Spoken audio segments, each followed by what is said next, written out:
সাধারণত মানে যখন আমরা কোনো দুর্ভেদ্য দুর্গ বা ধরুন চরম কোনো নিরাপত্তার কথা ভাবি তখন চোখের সামনে কি ভাসে? হ্যাঁ, ওই ধরুন উঁচু পাঁচিল, কাঁটাতারের বেড়া বা বড় বড় স্টিলের সিন্দুক। ঠিক, মানুষের সাধারণ প্রবৃত্তি হল সবচেয়ে দামি বা মূল্যবান জিনিসটাকে বোধহয় সবচেয়ে ভারী লোহালক্করের ভেতরেই লুকিয়ে রাখতে হয়। মানে মূল্যবান কিছু থাকলে সেটাকে চোখে পড়ার মতো করেই রক্ষা করার একটা প্রবণতা আছে আমাদের। একদম ঠিক। এটা আসলে এক ধরনের আম, মনস্তাত্ত্বিক নির্ভরতা বলা যেতে পারে। সম্পদ বা মূল্যবান জিনিস মানেই তার চারপাশে একটা দৃশ্যমান নিরাপত্তার বলয়ে থাকতে হবে, এটাই চিরাচরিত ধারণা। কিন্তু মানে যদি এই বিষয়টা একটু অন্যভাবে চিন্তা করা যায়, ব্যাপারটি বেশ চমকপ্রদ। ধরুন পৃথিবীর সবচেয়ে দামি হীরেটাকে কোনো সিন্দুকে না রেখে একটা সাধারণ কাঁচের টুকরো হিসাবে ড্রয়িং রুমের টেবিলে ফেলে রাখা হলো, তখন কি হবে? তখন তো চোর সিন্দুকটাই ভাঙার চেষ্টা করবে, ওই কাচের টুকরোর দিকে হয়তো ফিরেও তাকাবে না। ঠিক তাই। মানে ছদ্মবেশ বা সাধারণত্বের আড়ালটাই তখন হয়ে উঠবে সবচেয়ে বড় এবং অভেদ্য নিরাপত্তা বলয়। দৃষ্টি আকর্ষণ না করাটাই হলো সবচেয়ে বড় কৌশল। দারুণ একটা উপমা এটা। মানে নিজের আসল রূপ বা ক্ষমতাকে আড়াল করে সাধারণের ভিড়ে মিশে যাওয়াটাই সবচেয়ে কার্যকর ঢাল। হ্যাঁ, আর আমাদের আজকের এই গভীর আলোচনায় আমরা ঠিক এমন একটা অবিশ্বাস্য এবং চমকপ্রদ গল্পের ভেতরেই ডুব দিতে যাচ্ছি। আমাদের কাছে থাকা আজকের উৎস উপাদানগুলোর মূল ভিত্তি হল সোনার হাতকড়া বা দ্য বিলিয়নিয়ার্স লয়্যাল্টি টেস্ট নামক একটি ঘটনা। আর্থারের গল্প। হ্যাঁ, আর্থার নামের এমন একজন বিলিয়নিয়ারের গল্প যার অগাধ সম্পদ রয়েছে, কিন্তু যিনি বেছে নিয়েছেন এক অতি সাধারণ জীবন। আর এই সাধারণত্বকেই তিনি ব্যবহার করেছেন তার স্ত্রীর সীমাহীন লোভের আসল রূপটা উন্মোচন করার জন্য। সূত্রগুলো দেখলে বোঝা যায় গল্পটা সত্যিই অসাধারণ। কারণ এখানে শুধু সম্পদের নিচক হিসাব নিকাশ নেই, এখানে লুকিয়ে আছে মানুষের মনস্তত্ত্ব, কর্পোরেট স্ট্র্যাটেজি আর সম্পর্কের এক গভীর লড়াই। একদম। আজকের এই বিশ্লেষণে আমাদের মূল মিশন হল আর্থারের এই অদ্ভুত দৃষ্টিভঙ্গিটাকে বোঝা, কিভাবে একজন মানুষ পাহাড় প্রমাণ সম্পদের অধিকারী হয়েও অহংকারে গা ভাসাননি। আর সবচেয়ে বড় কথা, কিভাবে সে ওই লয়্যাল্টি টেস্টটা করল, তাই তো? ঠিক, কিভাবে তিনি এক নিখুঁত লয়্যাল্টি টেস্ট বা আনুগত্যের পরীক্ষার মাধ্যমে তার জীবনের সবচেয়ে বড় বিশ্বাসঘাতকতার জালটি ছিন্ন করেছেন, সেটাই আমরা বিশ্লেষণ করব। আর এটাও দেখব যে অত্যধিক সম্পদ কিভাবে মানুষের ব্যক্তিগত সম্পর্কগুলোকে বিকৃত করে দেয়। হ্যাঁ, এই ঘটনাটা আধুনিক সমাজের সম্পদ আর সম্পর্কের রসায়ন নিয়ে আমাদের অনেক কিছু ভাবতে বাধ্য করবে। তো শুরুতেই আর্থারের চরিত্রের যে দিকটা উৎসগুলোতে সবচেয়ে বেশি ফুটে উঠেছে সেটা হলো তার আর তার স্ত্রী ইভিলিনের মধ্যকার আকাশ-পাতাল বৈপরীত্য। একদিকে আর্থার, যে ফোর্বসের লজিস্টিক টেকনোলজি তালিকায় ১ নম্বরে থাকা বিলিয়নিয়ার। Top billionaire. হ্যাঁ, কিন্তু সে হাই সোসাইটির পার্টিতে যায় ৫ বছরের পুরনো একটা সাধারণ স্যুট পরে। আর তার কাছে সবচেয়ে আরামের জায়গা কোনো দামি রেস্তোরাঁ নয়, বরং ফুটপাথের ধাবায় বসে একটা সাধারণ পেপারনি পিৎজা খাওয়া। হ্যাঁ, আর ঠিক উল্টো দিকে রয়েছে ইভেলিন, যার পুরো দুনিয়াটাই আবর্তিত হচ্ছে স্টেটাস, আভিজাত্য আর লাক্সারির চারপাশে। বাপরে, সূত্রগুলোতে ইভেলিনের চাহিদার যা তালিকা দেওয়া হয়েছে, সে অ্যাসপেনে একটা চ্যারিটি গালার জন্য শ্যানেলের উইন্টার কালেকশন দাবি করছে। তার মনে হচ্ছে তাদের G400 প্রাইভেট জেটটা যথেষ্ট নয়, আরও বড় জেট চাই তার। শুধু তাই নয়, হ্যাম্পটনসে একটা আস্ত ঘোড়সওয়ারি এস্টেট কেনার জন্য সে মরিয়া। এই যে দুজনের জীবনবোধের চরম সংঘাত, এখান থেকে কিন্তু একটা বড় প্রশ্ন আসে। হ্যাঁ, ওই যে আপনি আগেই বললেন, অত্যধিক সম্পদ কিভাবে মানুষের আত্মপরিচয়কে বিকৃত করে দেয়। ঠিক, আমি আর্থারকে অনেকটা তার নিজের জীবনের একজন আন্ডারকভার বসের সাথে তুলনা করতে চাই। মানে তার হাতে অসীম ক্ষমতা আছে, কিন্তু সে বিলিয়নিয়ারদের ওই চিরাচরিত ইউনিফর্ম বা ব্র্যান্ডেড পোশাক পরতে অস্বীকার করছে। ছদ্মবেশে ঘুরে বেড়াচ্ছে আর কি। হ্যাঁ, আর এই ছদ্মবেশটাই ইভলিনের কাছে সবচেয়ে বিরক্তিকর। এই বিষয়টা বুঝতে হলে আমাদের ইভলিনের মানসিকতার গভীরে যেতে হবে। অর্থনীতিতে একটা টার্ম আছে, কনসপিকিউয়াস কনজাম্পশন বা প্রদর্শনমূলক ভোগ। ইভলিন ঠিক এটাই বিশ্বাস করে। সে আর্থারকে রীতিমতো একজন হাই স্কুলের ভূগোলের মাস্টারমশাই বলে মনে করে। সিরিয়াসলি? ভূগোলের মাস্টারমশাই? হ্যাঁ, কারণ আর্থার বিলিয়নিয়ারদের মতো সম্পদ প্রদর্শন করছে না। আর্থারের কাছে টাকা হলো কেবল একটা টুল বা মাধ্যম যা তার ব্যবসাকে সচল রাখে। কিন্তু ইভলিনের কাছে ব্যাপারটা উল্টো। তার মানে ইভলিনের কাছে টাকাই হলো একমাত্র পরিচয়পত্র? একদম তাই। তার কাছে সম্পদ মানেই ক্ষমতা দেখানোর হাতিয়ার। সে এমন জিনিস কিনতে চায় যা অন্যেরা পারবে না। আর্থারের ওই সাধারণ জীবনযাপনকে সে নিজের স্টেটাসের জন্য অপমান হিসাবে দেখে। ও আচ্ছা, মানে লোকেরা যদি তাদের সম্পদ দেখতে না পায় তবে তারা ভাববে তারা দেউলিয়া হয়ে গেছে। ঠিক। এই বৈপরীত্য শুধু রুচির পার্থক্য নয়, এটা আসলে তাদের সম্পর্কের গভীরে লুকিয়ে থাকা এক বিশাল ফাটলের ইঙ্গিত। আর্থার বিলং করে স্টেলথ ওয়েলথ বা গুপ্ত সম্পদের ক্যাটাগরিতে, যেখানে মানুষ নিজের সম্পদ নিয়ে সন্তুষ্ট দেখানোর প্রয়োজন বোধ করে না। কিন্তু ইভেলিন তো আর্থার মানুষটাকে নয়, বরং ভালোবাসে আর্থারের ব্যাংক ব্যালেন্সকে। আর এই নির্মম সত্যটা খুব পরিষ্কারভাবে সামনে আসে দ্বিতীয় দৃশ্যে। হ্যাঁ, এখানেই গল্পটা সত্যিকারের মোড় নেয়, যখন মার্কাস ওই রিপোর্টটা নিয়ে আসে। ঠিক, আর্থারের পারিবারিক আইনজীবী এবং দীর্ঘদিনের বন্ধু মার্কাস, সে একটা অডিট রিপোর্ট নিয়ে আসে। সেখানে দেখা যায় ইভেলিন তাদের বিয়ের আগের চুক্তি বা প্রিন্যাপের কিছু ফাঁকফোকর ব্যবহার করে কোটি কোটি টাকা সরাচ্ছে। আর এই টাকা সরানোর ধরনটা কিন্তু গভীরভাবে বিশ্লেষণ করার মতো। সূত্র অনুযায়ী ইভেলিন আর্ট কিউরেশনের নামে $2 মিলিয়ন সরিয়েছে, গয়নার পেছনে আরও $1 মিলিয়ন। বাপরে, 3 মিলিয়ন তো ওখানেই শেষ। এই আর্ট কিউরেশনের ব্যাপারটা একটু বুঝতে চাই। মানে ছবি বা শিল্পকলা সংগ্রহের নাম করে কিভাবে সে প্রেনাপের চোখ এড়িয়ে এতগুলো টাকা সরালো? খুব ভালো পয়েন্ট। প্রেনাপ তো ডিভোর্সের সময় কে কত টাকা পাবে তার একটা আইনি সুরক্ষা দেয়, কিন্তু নগদ টাকা সরানো খুব ঝুঁকিপূর্ণ, অডিটে ধরা পড়ে যাবে। তাই ইভলিন একটা ক্লাসিক মানি লন্ডারিং কৌশল বেছে নিয়েছে। আচ্ছা। শিল্পকর্ম বা আর্টের নিজস্ব তো কোনো স্থির বাজার দর থাকে না। ধরুন $10,000 একটা পেইন্টিংকে $2 মিলিয়ন দিয়ে কেনা হচ্ছে দেখিয়ে খুব সহজেই টাকাটা সরিয়ে ফেলা যায়। ও, বুঝতে পেরেছি। তারপর সেই আর্ট বিক্রি করে দিলেই টাকাটা পকেটে। একদম। আর কেম্যান আইল্যান্ড হলো ট্যাক্স হেভেন, সেখানে ইয়টের ডাউন পেমেন্ট দিয়েছে, মানে সে অফশোর অ্যাকাউন্ট ব্যবহার করে তার ভবিষ্যৎ সুরক্ষিত করছিল। মানে সে রীতিমতো একটা নিশ্ছিদ্র পালানোর রাস্তা তৈরি করছিল। এখন সূত্র বলছে এই চুরির কথা জানার পর আর্থার অন্য পথ ধরে। কিন্তু আমার একটা প্রশ্ন আছে এখানে। হ্যাঁ, বলুন। যদি আমি আর্থার হতাম, আমার প্রথম রিয়াকশন হতো সোজা ব্যাংক অ্যাকাউন্ট ফ্রিজ করে ডিভোর্স পেপার ধরিয়ে দেওয়া। কিন্তু আর্থার কোনো চেঁচামেচি না করে একটা ঠান্ডা মাথার ফাঁদ পাতল। এই শান্ত প্রতিক্রিয়াটা কি একটু বেশি শীতল নয়? মানে এটাও তো একটা হিসেবি আচরণ, তাই না? যুক্তিটা খুবই স্বাভাবিক।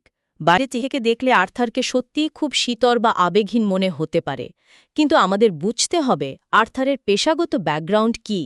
সে লজিস্টিক ব্যবসার শীর্ষ ব্যক্তি। লজিস্টিক্স। তার মগজটাই তৈরি হয়েছে জটিল সব সমস্যা সমাধান করার জন্য। সিস্টেমে কোনো গ্লিচ বা বাগ দেখা দিলে সেটা আবেগ দিয়ে নয়, বরং লজিক দিয়ে ঠিক করতে হয়। সে ব্যক্তিগত জীবনের এই সমস্যাটাকেও একটা কর্পোরেট ক্রাইসিস হিসাবে দেখছে। তার মানে সে রিস্ক অ্যাসেসমেন্ট করছে? ঠিক তাই। সে জানে আবেগের বশবর্তী হয়ে সরাসরি সংঘাতে গেলে মিডিয়াতে নোংরামি হবে, পাবলিক স্ক্যান্ডাল তৈরি হবে, এতে কোম্পানির স্টকে ক্ষতি হতে পারে। তাই সে এমন একটা পরিস্থিতি তৈরি করার সিদ্ধান্ত নেয় যেখানে এভলিন নিজেই নিজের লোভের কারণে সম্পর্ক থেকে বেরিয়ে যাবে। ওয়াও, নিজের লোভের ফাঁদেই নিজেকে আটকে ফেলা। আর এখানেই আসে আমাদের আলোচনার সবচেয়ে শ্বাসরুদ্ধকর অংশ, ওই ডিনার টেবিলের দৃশ্য আর মিথ্যে দেউলিয়া দশার নাটক। হ্যাঁ, ওটা ছিল একটা মাস্টার ক্লাস সাইকোলজিক্যাল ম্যানিপুলেশন। পরিবেশটা একটু কল্পনা করা যাক। ডিনার টেবিলে ইভলিন বসে অভিযোগ করছে যে প্যাসিফিকের টাটকা স্যামন মাছটা বড্ড শুকনো করে রান্না করা হয়েছে। মানে বিলাসবহুল জীবনের একচুল ত্রুটিও তার সহ্য হচ্ছে না। আর ঠিক তখনই আর্থার তার জীবনের সবচেয়ে নিখুঁত মিথ্যে গল্পটা বলে। হ্যাঁ, সে জানায় যে এসইসি মানে সিকিউরিটিজ অ্যান্ড এক্সচেঞ্জ কমিশন তার সব অ্যাকাউন্ট ফ্রিজ করে দিয়েছে। আর আর্থার তার গল্পের ডিটেলিংগুলো এত নিখুঁতভাবে সাজায় যে ইভালিনের সন্দেহ করার কোনো উপায় থাকে না। সে বলে লজিস্টিক অ্যালগোরিদমে গ্লিচ আর ডেটা ব্রিচ হয়েছে, কোম্পানির স্টক ৮০% পড়ে গেছে। ৮০%? মানে বিলিয়ন বিলিয়ন ডলার গায়েব। কিন্তু এসইসি অ্যাকাউন্ট ফ্রিজ করলে তো? হ্যাঁ, মানে এসইসি তদন্ত শেষ না হওয়া পর্যন্ত আপনার $বিলিয়ন থাকলেও আপনি ১ কাপ কফি কেনার জন্য কার্ড সোয়াইপ করতে পারবেন না। আর্থার ঠিক এই ভয়টাই দেখিয়েছে, রাতারাতি নিঃস্ব। বাপরে, আর্থার আরও যোগ করে যে সরকার তাদের পেন্ট হাউস, প্রাইভেট জেট সব ক্রোক করতে চলেছে। এরপর সে দেয় তার সবচেয়ে বড় মাস্টার স্ট্রোক। ওহায়োর প্রস্তাবটা। ঠিক। সে ইভলিনকে প্রস্তাব দেয় ওহায়োতে এক কাজিনের একটা ছোট 2 কমরার ফ্ল্যাটে গিয়ে ওঠার। বলে সে একটা সাধারণ কনসাল্টিং চাকরি নেবে আর তারা শূন্য থেকে শুরু করবে। এই 2 কামরার ফ্ল্যাটের প্রস্তাবটি ছিল আর্থারের চূড়ান্ত আঘাত। এখানেই ইভালিনের আসল মুখোশটা খসে পড়ে। ওহায়োর সাধারণ জীবন তো ইভালিনের অ্যাসপেন বা হ্যাম্পটনসের স্বপ্নের ঠিক বিপরীত। আমি এই পুরো ঘটনাটিকে একটা সেতুর স্ট্রেস টেস্ট বা ভারবহন ক্ষমতার পরীক্ষার সাথে তুলনা করতে চাই। ইঞ্জিনিয়াররা যেমন সর্বোচ্চ চাপ প্রয়োগ করে দেখে সেতু ভাঙে কিনা, আর্থারও ঠিক তেমনি আর্থিক নিরাপত্তা হারানোর সর্বোচ্চ আতঙ্ক তৈরি করল। আর স্ট্রেস টেস্টের ফলাফল কি হল? ইভলিনের আনুগত্যের সেতুটা এক মুহূর্তেই হুড়মুড় করে ভেঙে পড়ল। একদম। তার স্বামী বলছে জেলে যেতে হতে পারে, আর ইভলিনের প্রথম চিন্তা হল আমার গয়নাগুলোর কি হবে, হ্যাম্পটনসের এস্টেটের কি হবে। স্বামীর জেল হওয়ার চেয়ে বিলাসবহুল জীবন হারানোর ভয়ে তাকে পুরোপুরি গ্রাস করেছে। সূত্রগুলোতে দেখা যায় ইভলিন স্পষ্ট ভাষায় আর্থারকে অপমান করে। সে বলে যে আর্থারের ওই তালি দেওয়া জিন্স আর ফুটপাথের ধাবার বোরিং মধ্যবিত্তপনা সে কেবল টাকার জন্যই এতদিন সহ্য করেছিল। এই স্বীকারোক্তিটা প্রমাণ করে দেয় যে ইভলিনের কাছে এই সম্পর্কের কোনো আবেগিক মূল্য ছিল না। সে আক্ষরিক অর্থেই সুবিধাবাদী। আর্থার যখন শান্ত গলায় বলে যে তার মানে শুরু থেকেই শুধু টাকাটাই সব ছিল, এভলিন সেটা স্বীকার করে নেয় এবং বেরিয়ে যায়। কিন্তু গল্প তো এখানেই শেষ নয়। এভলিন চলে যাওয়ার পর আর্থার অত্যন্ত স্বাভাবিক গলায় তার আইনজীবী মার্কাসকে আড়াল থেকে বেরিয়ে আসতে বলে। মার্কাস ডাইনিং রুমের গোপন ক্যামেরায় সবকিছু রেকর্ড করে নিয়েছে। এই আইনি চালটা ছিল আর্থারের দূরদর্শিতার চূড়ান্ত রূপ। মার্কাস জানায় যে ইভলিন ইতিমধ্যেই আর্থিক প্রতারণার অজুহাত দেখিয়ে ফাস্ট ট্র্যাক ডিভোর্সের পিটিশন ফাইল করে দিয়েছে। এই ফাস্ট ট্র্যাক ডিভোর্সের ব্যাপারটা একটু বুঝতে চাই। সে কেন এত তাড়াহুড়ো করে ডিভোর্স চাইল আর আর্থারের সম্পত্তির উপর ভবিষ্যৎ অধিকার ত্যাগ করল? পুরোটাই নিজের স্বার্থ আর আইনি বাঁচার তাগিদ। ইভলিন পুরোপুরি বিশ্বাস করেছে যে আর্থার এখন দেনায় ডুবে আছে। সে যদি আর্থারের স্ত্রী থাকে তবে আর্থারের ঋণের বোঝাও তার ওপর এসে পড়তে পারে। ও আচ্ছা, মানে তদন্তকারীরা তার কেমান আইল্যান্ডে জমানো টাকাও বাজেয়াপ্ত করতে পারে? ঠিক। তাই নিজেকে আর চুরি করা টাকাগুলোকে নিরাপদ রাখতে সে ফাস্ট ট্র্যাক ডিভোর্স চায়। সে আর্থারের ভবিষ্যৎ সম্পত্তির ওপর থেকে অধিকার ত্যাগ করে, কারণ সে ভাবে আর্থারের আর কোনো ভবিষ্যৎ আয় হবেই না। মানে সে ভাবছে আর্থারকে বোকা বানাচ্ছে, কিন্তু আসলে নিজের সবচেয়ে বড় ক্ষতিটা করে বসে। হ্যাঁ, নিজের পাতা ফাঁদেই পা দেয়। সে যদি আর কয়েকটা দিন অপেক্ষা করত, হয়তো আসল সত্যিটা জানতে পারত। কিন্তু তার অন্ধ লোভ তাকে সেই সুযোগ দেয়নি। আর আসল সত্যিটা আমরা জানতে পারি ঠিক 2 মাস পর। সূত্রগুলোর একেবারে শেষে একটা দারুণ ক্লাইম্যাক্স আছে। মিয়ামির একটা অভিজাত কফি শপ। হ্যাঁ, ইভলিন তখন বান্ধবীর কাছে খুব দেমাকের সাথে গল্প করছে। সে বলছে কিভাবে সে সঠিক সময় পালিয়ে গেয় গয়নার কেম্যান আইল্যান্ডের অ্যাকাউন্ট বাঁচাতে পেরেছে। সে মিয়ামিতে পেন্টহাউস কেনার স্বপ্ন দেখছে আর ভাবছে আর্থার জেলে বসে ডাল ভাত খাচ্ছে। আর ঠিক তখনই সেখানে মার্কাসের এন্ট্রি। মার্কাস সেখানে যায় আর্থারের জন্য একটা লাতে কফি নিতে। ইভলিন যখন মার্কাসকে দেখে অহংকার করে বলে যে ডিভোর্স হয়ে গেছে, তারা আর তার টাকা ছুঁতে পারবে না, তখন মার্কাস আসল বোমাটা ফাটায়। মার্কাস হাসতে হাসতে জানায় যে এসিসির ওই তদন্তের গল্পটা ছিল স্রেফ থার্ড পার্টি ভেন্ডরের একটা সামান্য ভুল। কোনো দেউলিয়া দশা আসেনি। উল্টে কোম্পানির ওই গ্লিচ সমাধান হওয়ার পর স্টক 15% বেড়ে গেছে। বাপরে! আর সবচেয়ে বড় ধাক্কা হলো এই 2 মাসে আর্থার আরও প্রায় $400 মিলিয়ন লাভ করেছে। 400 মিলিয়ন! ইভলিন তো ভেবেছিল সে জিতেছে, কিন্তু আসলে সে একটা আস্ত সাম্রাজ্য হারিয়েছে। অবশ্যই ইভলিনের পতনের মূল কারণ ছিল তার অন্ধ লোভ। সে আর্থারের ব্যবসাকে কখনো বোঝার চেষ্টাই করেনি, শুধু টাকার অঙ্কটা দেখেছে। তাই অবাস্তব গল্পটাও অন্ধের মতো বিশ্বাস করেছে। অন্যদিকে আর্থারের দিকটা দেখলে বোঝা যায় সে নিজের সত্তায় একেবারে অটুট ছিল। বিশ্বাসঘাতকতার চরম আঘাতের দিনেও সে শান্তভাবে পেপারনি পিৎজা অর্ডার করেছিল। মানুষটার এই সাধারণত্বই তার সবচেয়ে বড় শক্তি। একদম। কফি শপের বাইরের চূড়ান্ত দৃশ্যটা সেই শক্তিরই একটা নিখুঁত প্রতীক। আহা, ওই দৃশ্যটা! ইভেলিন যখন জানলা দিয়ে বাইরে তাকায়, সে দেখতে পায় রাস্তার ওপারে একটা বিলাসবহুল গাড়ি দাঁড়িয়ে আছে, আর পেছনের সিটে আর্থার, গায়ে সেই পুরনো জিন্সের জ্যাকেট। হ্যাঁ, আর আর্থার হাত থেকে সস্তার কাগজের কফির কাপটা উঁচিয়ে চিয়ার্স করার মতো একটা ভঙ্গি করে, তারপর গাড়ির কাঁচ তুলে দেয়। এটা ছিল এভেলেনের অহংকারের কফিনের শেষ পেরেক। ওই কাগজের কাপটা যেন বুঝিয়ে দিল প্রকৃত সম্পদ দেখানোতে নয়, নিজের শিকড়ের সাথে যুক্ত থাকাতেই নিহিত। আর্থার প্রমাণ করে দিল যে সাধারণ জীবনবোধ কোনো দুর্বলতা নয়, বরং একটা বর্ম। তো এই পুরো বিশ্লেষণ থেকে আমরা বুঝলাম ইভেলিনের সীমাহীন লোভই শেষ পর্যন্ত তার পতনের কারণ হয়েছে। বাহ্যিক চাকচিক্য সবসময় আসল সত্যকে প্রতিফলিত করে না। ঠিক, সম্পর্কের মূল ভিত্তি হওয়া উচিত পারস্পরিক সম্মান আর বিশ্বাস, কেবল ব্যাংক ব্যালেন্স নয়। টাকার লোভ সব হিসাব বদলে দেয়। একদমই। আমরা আজকের এই গভীর আলোচনার একেবারে শেষ পর্যায়ে চলে এসেছি। তবে শেষ করার আগে ওই যে কাঁচের টুকরোর উপমাটা দিয়েছিলাম, সেখানে একটা ব্যাপার আছে। আর্থার ছদ্মবেশ নিয়েছিল ঠিকই, কিন্তু এর ফলে তাকে তার নিজের স্ত্রীর বিরুদ্ধেই ফাঁদ পাড়তে হলো। এটা একটা অত্যন্ত গুরুত্বপূর্ণ পয়েন্ট। এখানেই আমি শ্রোতাদের জন্য একটা নতুন আর গভীর প্রশ্ন রেখে যেতে চাই।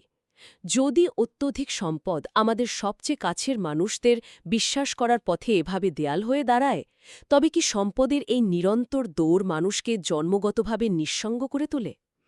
খুব দামি একটা প্রশ্ন।